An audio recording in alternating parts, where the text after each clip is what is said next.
May 28, 2026, Iran's new Ayatollah believed his vast drone army was invisible to the US military. Hidden in underground bases and coastal nooks, Iran had been launching surprise attacks with some success. They just used a highly publicized diplomatic ceasefire as a smokescreen to blow an American drone out of the sky. They believe their underground fortresses make them untrackable. They think they outsmarted the Pentagon. They are dead wrong. The US has been hard at work gathering data, analyzing intelligence, and identifying the exact locations where those assets were being held. They had been sitting on that information, and now they were just waiting for the perfect moment to use it. Early in the morning of May 28th, the final order came through. Deep inside Bandar Abbas, the Islamic Revolutionary Guard Corps is celebrating one of their recent successes inside an underground drone operation center. They have no idea that a 2,000-pound bomb is breaking the sound barrier directly above their heads. The Ayatollah thought his secret drone network was the ultimate weapon. So then how did the United States military perfectly map his invisible army? On April 8th, after more than a month of open conflict in which the US and Israel had bombarded hundreds of sites across Iran and killed large parts of the country's regime, including its former supreme leader, and Iran had responded by blockading the vital shipping way, the Strait of Hormuz, the US and Iran at last agreed to a tentative and temporary ceasefire. Mediated by Pakistan and announced by US President Donald Trump, the ceasefire was supposed to be the beginning of the end of the Iran war. It was supposed to signal the gradual reopening of the Strait of Hormuz and allow both sides take a step towards a more long-lasting peace agreement. Unfortunately, it didn't. While military activities in the region initially calmed down, Iran showed no signs of lifting its blockade in the strait.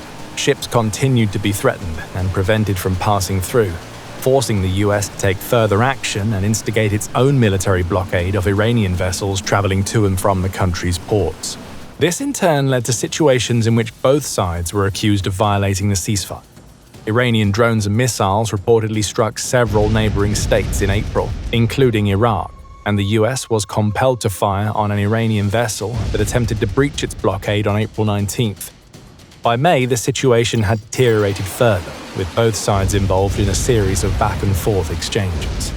On May 7th, for instance, Iran launched a large-scale assault involving drones, missiles, and fast attack boats on 3 American warships, the USS Truxtun, USS Rafael Peralta, and USS Mason. The US vessels suffered no damage or casualties and soon struck back, firing on the Iranian port city of Bandar Abbas and the island of Qashem, where numerous missile batteries and drone swarms are said to be stored. Iran also attempted to lay mines across the Strait of Hormuz, but these efforts too were thwarted by the United States Navy, which tracked and eliminated the mine-laying vessels with ease. By the latter stages of the month, the results of these tit-for-tat battles were clear to see. The US was largely unaffected. It continued to exert dominance across the Strait of Hormuz and wider Persian Gulf, having amassed a massive military force in the area, made up of world-leading warships, hundreds of aircraft, and other state-of-the-art hardware. Iran's military, meanwhile, had been decimated. Large parts of its naval forces and air defenses were obliterated in the opening bombardments, and subsequent strikes had crippled the IRGC's logistics, eradicated some of its most important and valuable assets, and left it with very few options to defend itself. Iran knew too that America had the firepower to deal even more damage, as and when it wanted. Its warships were fully armed with the requisite missiles, while its stealth bombers and strike aircraft had proven they could come and go from Iranian airspace as and when they pleased. Stripped of much of its power and unable to challenge the US Navy via conventional means, the High Command of the IRGC was left with but one viable option and made a tactical pivot to what it felt was its final ace in the hole, its drone arm. Over the preceding years, Iran quietly built one of the most dangerous, decentralized drone fleets on the planet. They abandoned expensive fighter jets and mass-produced cheap, disposable kamikaze drones. Some of these strike drones, like the Shahed-136, have had enormous influence on military forces around the world.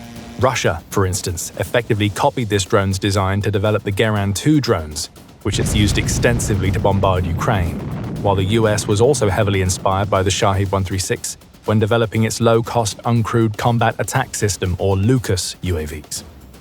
Other drones in the Iranian arsenal include the Shahed-129 or Gaza, which boasts the ability to fly for up to a day and can carry up to 13 bombs at a time, and the Shahed-129, which is often used for intelligence, surveillance, and reconnaissance or ISR missions, as well as strike sorties. With a rich range of UAVs to call on, many of which are remarkably cheap to make en masse, the IRGC's drone tactics largely rely on swarming their targets to saturate enemy air defenses. Iranian commanders' new American defenses could easily shoot down 99% of their unmanned aerial vehicles. But if they launched a massive saturation swarm, a single $20,000 drone could slip through the net and cripple a billion-dollar American asset. Tehran knew that if it were to have any chance of countering the massive might of the American military and forcing the US Navy out of its waters and airspace, its drones would be the key. They desperately wanted to prove that they controlled the skies.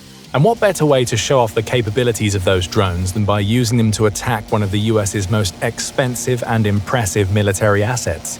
So they aimed their crosshairs at the absolute crown jewel of the United States Air Force, the F-35C Lightning II, May 26, 2026. So much more than a mere fighter jet, the F-35 has often been described as a flying supercomputer, possessing a dizzying array of sensors, scanners, and other technologies that allow it to provide peerless levels of situational awareness to both its pilot and any other units in the surrounding area.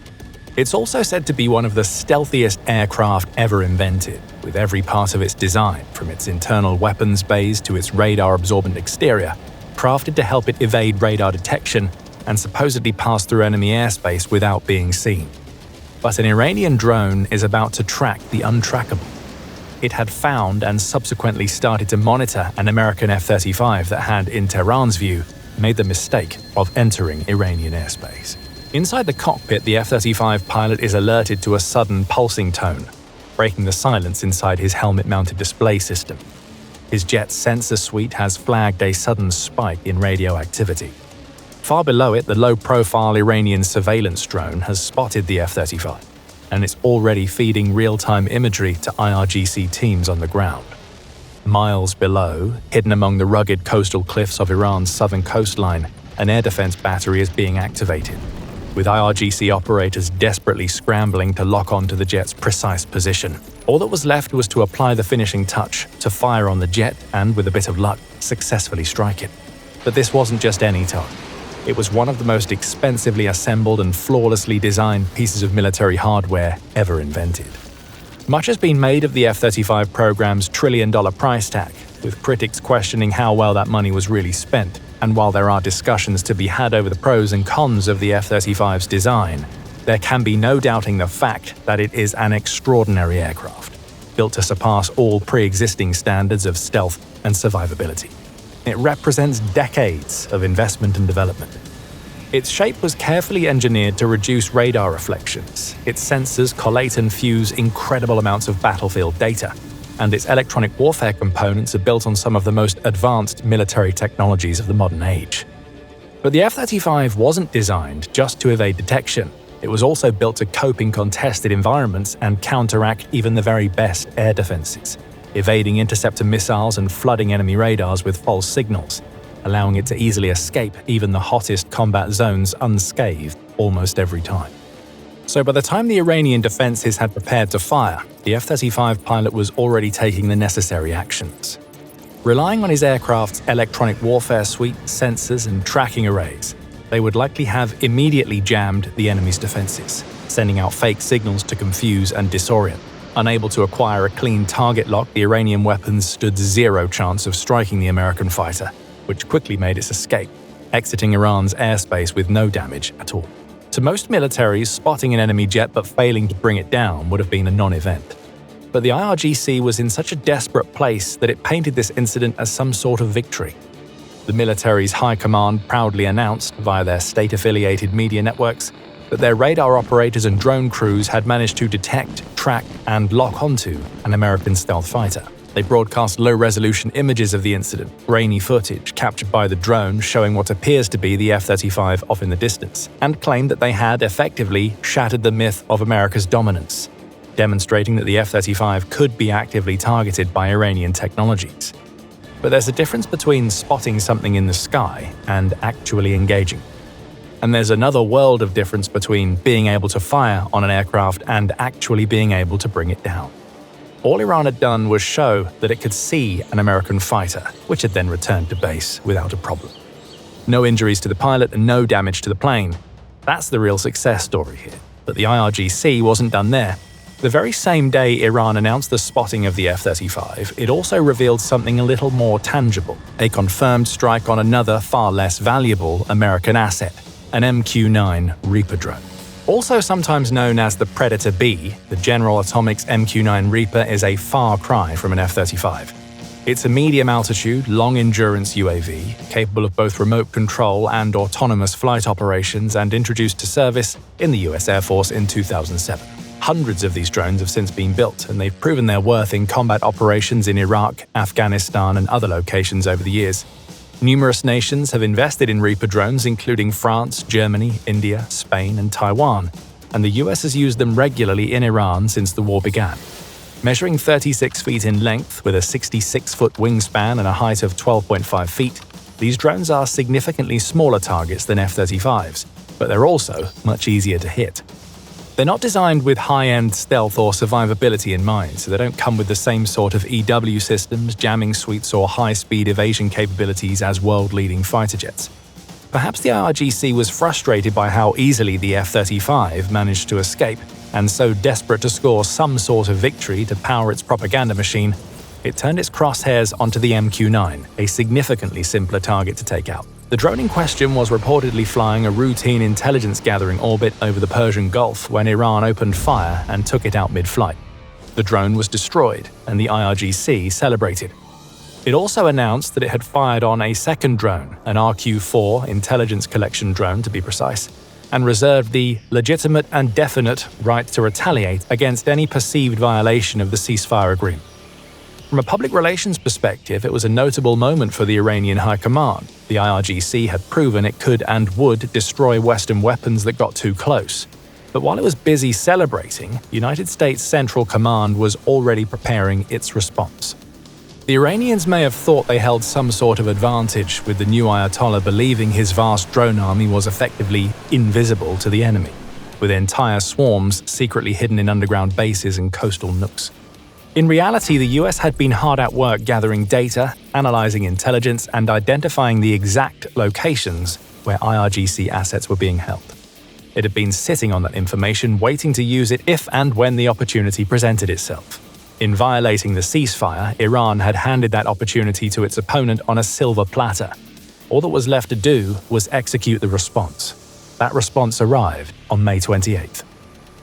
It was then that a carefully coordinated, rapid response strike package was given the green light to hit the IRGC where it mattered most, one of the most crucial nodes in the country's military network, the port city of Bandar Abbas.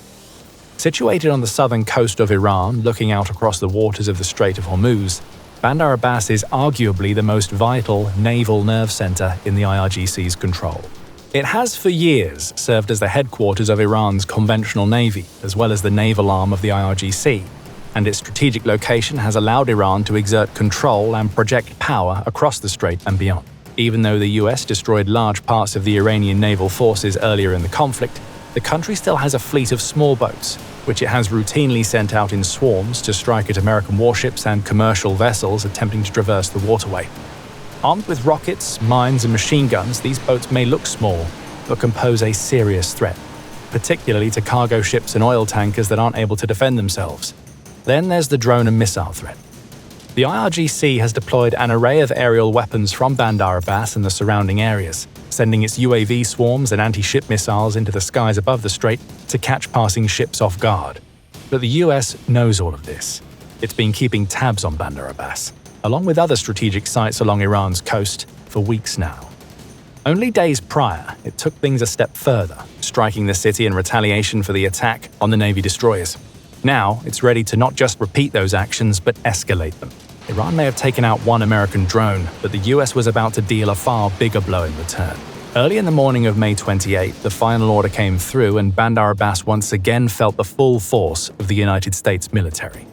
Bypassing the city's defensive perimeters, which had already been heavily weakened in earlier attacks, CENTCOM forces focused their efforts on the infrastructure that kept the Ayatollah's UAV army airborne, its drone operation centers. One of these centers was targeted with precision munitions, dealing massive damage to one of the few valuable assets the IRGC had left. These centers are where the drones are assembled, stored, and sent out for swarm attacks. They're where drone operators train and perfect their skills, piloting their UAVs to bombard both military and civilian targets with impunity. They are vital for the Iranian regime to have any chance of asserting any sort of influence across the Strait of Hormuz and the wider Persian Gulf region. It's only through these centers that the country is able to conduct its strikes on neighboring nations like Kuwait, Iraq, and the United Arab Emirates. And several have already been eliminated, which is why Iran went from being able to launch approximately 400 drones a day back in early March to just a few dozen by May. The more of these facilities the US destroys, the harder it becomes for the IRGC to operate. Because without the centers, it doesn't matter how big the Ayatollah's UAV army actually is. His swarm strategy becomes less and less viable when the infrastructure powering those swarms no longer exists. To rub salt into the wounds, the US also reported downing 4 Iranian drones that were loitering in the skies over Bandar Abbas at the time of the strike. And suddenly, the mood in Iran took a turn from jubilation to devastation, as Tehran was faced with another grim and uncomfortable reality. Their supposedly secret drone architecture wasn't all that secret after all. Once more, the IRGC's ego had taken a beating, but once more it wasn't willing to accept defeat. The problem, however, was that it simply didn't have the resources to retaliate against the US in any serious way. Even if it threw everything it had left at the US Navy, it would more than likely waste its resources and suffer another humiliation. So the IRGC's high command returned to a familiar tactic. They looked for a softer and simpler target. And they found it. Not in the waters of the Strait of Hormuz, but in the nearby nation of Kuwait. This relatively small West Asian nation has been a popular punching bag for Iran since the war began. In fact, the very first day of the conflict, February 28th, Iran struck Kuwait International Airport and Ali al-Salam military base with drones. In the weeks that followed, Kuwait suffered additional drone and missile strikes, primarily targeted at US and Italian military installations, like the American garrison of Camp Bering. In most instances, however, the Kuwaiti National Guard, supported by US forces, was able to shoot down most of the enemy assets entering its airspace. Mere hours after the American attack on Bandar Abbas, Kuwait announced its own air defenses had been activated. The IRGC launched a salvo of missiles and a small swarm of drones toward their target, an unidentified US airbase, and residents reported the sounds of explosions ringing out around them. Fortunately, it was soon revealed that these explosions were caused not by Iran's assets hitting their targets, but by them being intercepted en route and eliminated in the air.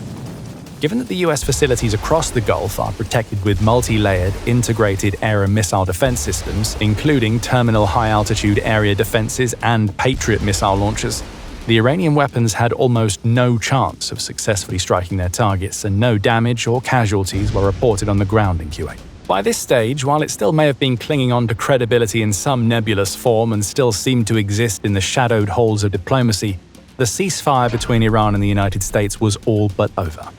It was clear that Iran had agreed to the deal in bad faith and never had any intention of easing off its blockade in the strait. Meanwhile, the IRGC's continued attacks on neighboring nations and clear provocation of the US Navy proved that the only language Tehran would listen to involved bombs and bullets. And so the US was once more plunged into an unrestricted, high-stakes confrontation with a remarkably stubborn opponent. Diplomatic channels fell silent as both nations braced themselves for what came next. It seemed as though Iran had played its cards in attacking Kuwait, and the ball had once more fallen into America's court, with the world watching and waiting to see how US forces would respond. What happened next, however, was something very different. Backed into a corner and feeling the pressure, the IRGC seemingly decided to throw caution to the wind and activate its remaining air defense assets along the southern coast, vowing to fire on any targets that entered their radar fields no matter what they were or who they came from. Any pretense of restraint or pursuit of peace went out of the window at that point, and it didn't take long for the ideal target, from Iran's perspective, to enter radar range. May 31st. Another United States drone, an MQ-1 Predator, was operating over international waters when an Iranian air defense battery locked on and fired a surface-to-air missile straight at it. The drone stood no chance. Its debris rained down into the waters below, In a bizarre case of history repeating itself and the IRGC proving utterly unable to learn the lessons of history, Tehran celebrated all over again. It boasted about its remarkable military capabilities, with state media playing up the downing of a single drone as some sort of strategic masterclass. In reality, all Iran had done, yet again, was poke the bear, and it was about to feel the claws. As was customary by this stage of the conflict, the US was swift to plan and execute its response, wasting no time in identifying important pieces of Iranian infrastructure to target and take out in the aftermath of the drone loss. Once more, the American response wouldn't involve simply striking a couple of Iranian assets or eliminating one of their drones in a simple tit-for-tat exchange. The US counteroffensive was another example of the overwhelming mismatch between the Iranian and American militaries. While the IRGC was celebrating destroying a drone, the US scrambled some of its world-leading aerial assets. Pilots climbed aboard their fighter jets and strike aircraft, taking to the skies at breakneck speeds and screaming towards their targets. Armed with an impressive array of missiles to take out both ground and air assets with ease, the American aircraft entered Iranian airspace and rained down fire on their enemies. They focused first on the air defense assets that Iran had thought were safely concealed in coastal hideouts. Once again, the IRGC proved to be far less competent at hide-and-seek than it claimed. The exact locations of missile batteries were identified and fed to fighter pilots, who promptly wiped them out before their operators knew what hit them. US fighter aircraft then moved on to yet another of the IRGC's ground control stations, and in an instant, one more of Iran's most integral nodes was deleted from the battlefield, further crippling the country's already weakened logistics. Applying the finishing touch to their mission before leaving the combat zone, the American fighters also obliterated a couple of Iranian one-way attack drones that were set to either threaten or potentially attack commercial ships transiting regional waters. And with that, the US once more left Iran to deal with the consequences of its actions. It had destroyed a drone, certainly, but it had lost 2 more drones, an entire drone control center, and numerous air defenses in exchange. All of a sudden, the downing of the Predator didn't seem like anything for the IRGC to boast about. At this point, one might expect the Iranian military would keep quiet for a little while and take some time to work out its next move. That's what a logical and sensible force would have done. But the IRGC has proven that it's anything but logical and sensible. Once more, the ego of its high command overrode any sense of reason. Once more, the IRGC decided not to be silent but to launch yet another attack. In a desperate act of defiance, it ordered the immediate launch of 2 of its most powerful remaining assets, a pair of ballistic missiles, hidden away in underground silos somewhere in the Iranian interior. Their target, the American airbase in Kuwait, again. They wouldn't make it, however. US radars detected the launch the moment it occurred and fired its own interceptors with zero hesitation. The Iranian missiles were eliminated. The threat was nullified.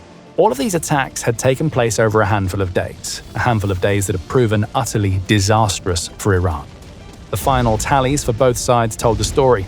The IRGC had managed to take out 2 American drones and capture some video footage of an F-35. It had also wasted several missiles.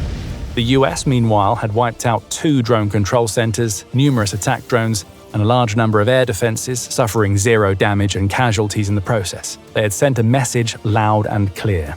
It is the US, not Iran, that is in control of the Persian Gulf.